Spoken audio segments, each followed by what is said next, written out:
سفر معراج نبی کریم صلی اللہ علیہ وآلہ وسلم کے معجزات میں سے ایک عظیم اور عقل انسانی کو حیران کر دینے والا معجزہ ہے۔ اس سفر کے دوران آپ صلی اللہ علیہ وآلہ وسلم نے مختلف جگہ قیام فرمایا۔ سبحان الذي أسرى بعبده ليلا من المسجد الحرام إلى المسجد الأقصى الذي باركنا حوله لنريه من آياتنا إنه هو السميع البصير۔ منازل معراج۔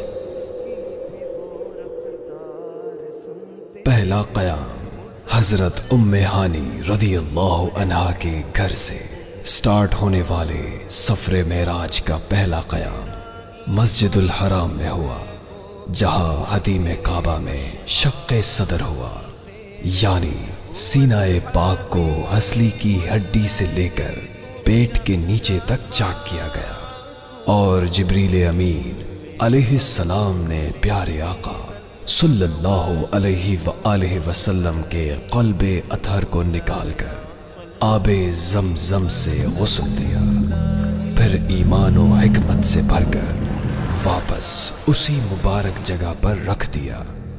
دوسرا قیام مسجد حرام سے براق پر سفر شروع ہوا تو دوسرا قیام مدینہ منورہ پر فرمایا، جہاں 2 رکعت نماز پڑھی اور بتایا گیا کہ یہ آپ صلی اللہ علیہ وآلہ وسلم کی ہجرت گاہ ہے۔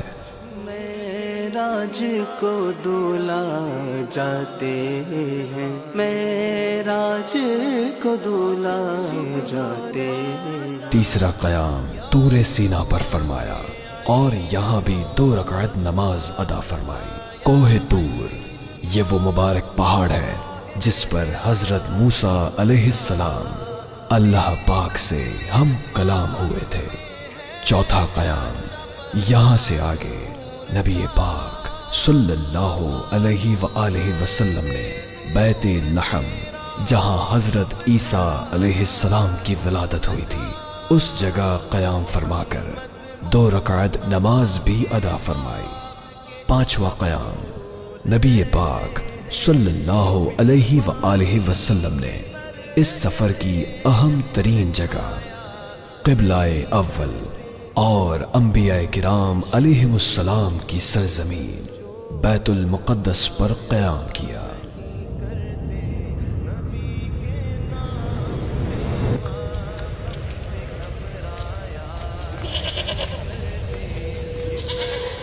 بیت مقدس میں پہنچے تھے سارے نبی حاضر پیچھے، قسمت ہے مسجد اقصیٰ کی، قسمت ہے مسجد اقصیٰ کی، معراج ہے میرے آقا کی۔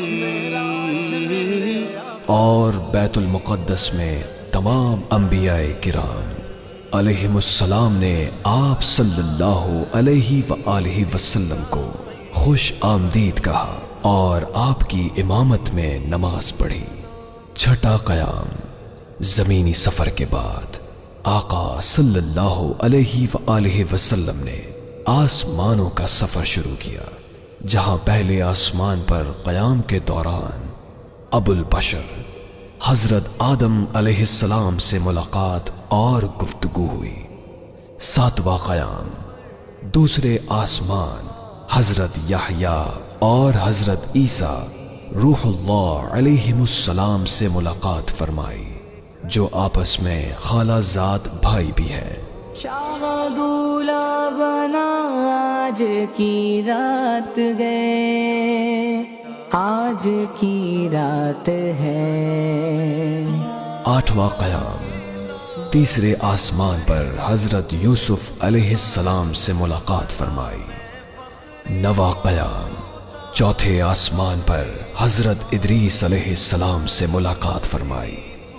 10واں قیام پانچویں آسمان پر حضرت ہارون علیہ السلام سے ہوئی۔ 11واں قیام چھٹے آسمان پر حضرت موسیٰ کلیم اللہ علیہ السلام سے ہوئی 12واں قیام، پھر 7ویں آسمان پر قیام فرمایا۔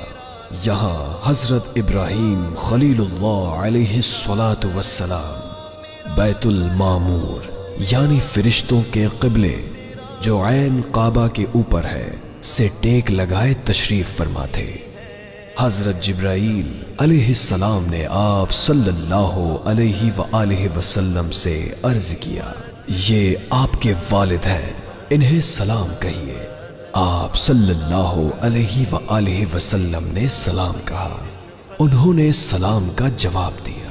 جلیے حق کا صحرا سر پر صلاۃ و تسلیم کی نچھاور، دو رویا قدسی پرے جمع کر کھڑے سلامی کے واسطے تھے۔ یہ بات بھی یاد رہے کہ ہر آسمان پر جن جن نبی علیہ السلام سے ملاقات ہوئی ان سب نے پیارے آقا صلی اللہ علیہ وآلہ وسلم کو مرحبا کہہ کر خوش آمدید کہا۔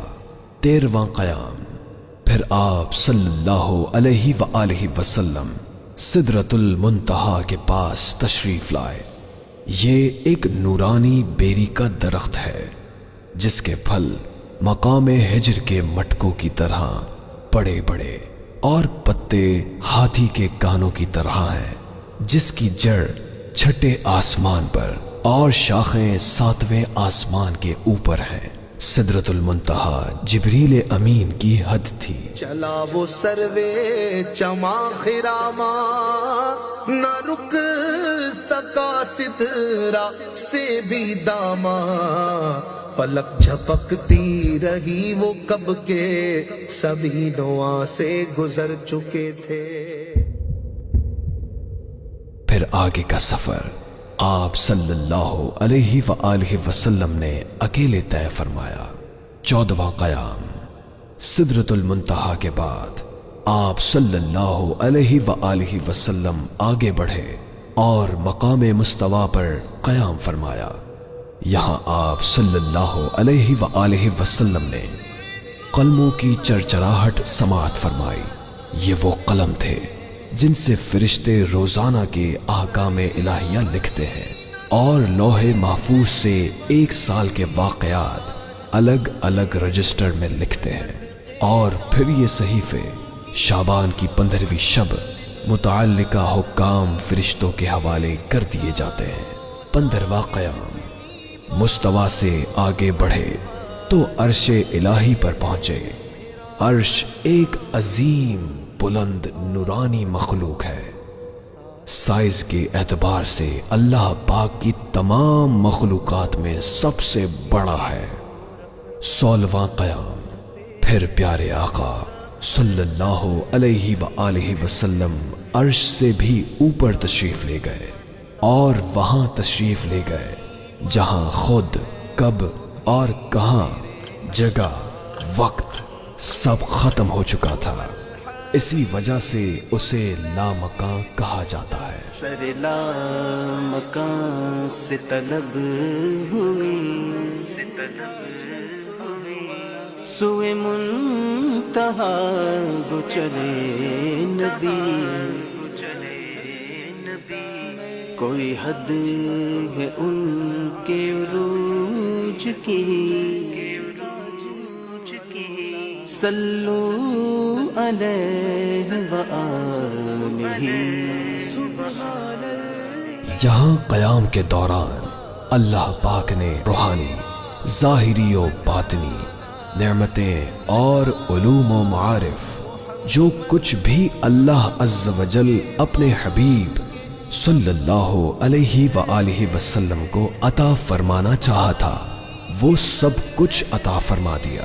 کیا رب نے کہا کیا تم نے سنا، کیا تم نے سنا، کیا رب نے دیا کیا تم نے لیا، کیا تم نے لیا، کیا رب نے کہا کیا تم نے سنا، کیا رب نے دیا کیا تم نے لیا۔ یہ بات ہے راز فاوحا کی، یہ بات ہے راز فاوحا کی، معراج ہے میرے آقا کی، معراج ہے میرے یہیں پر امت کے لیے اہم ترین تحفہ نماز ملی، 17واں قیام۔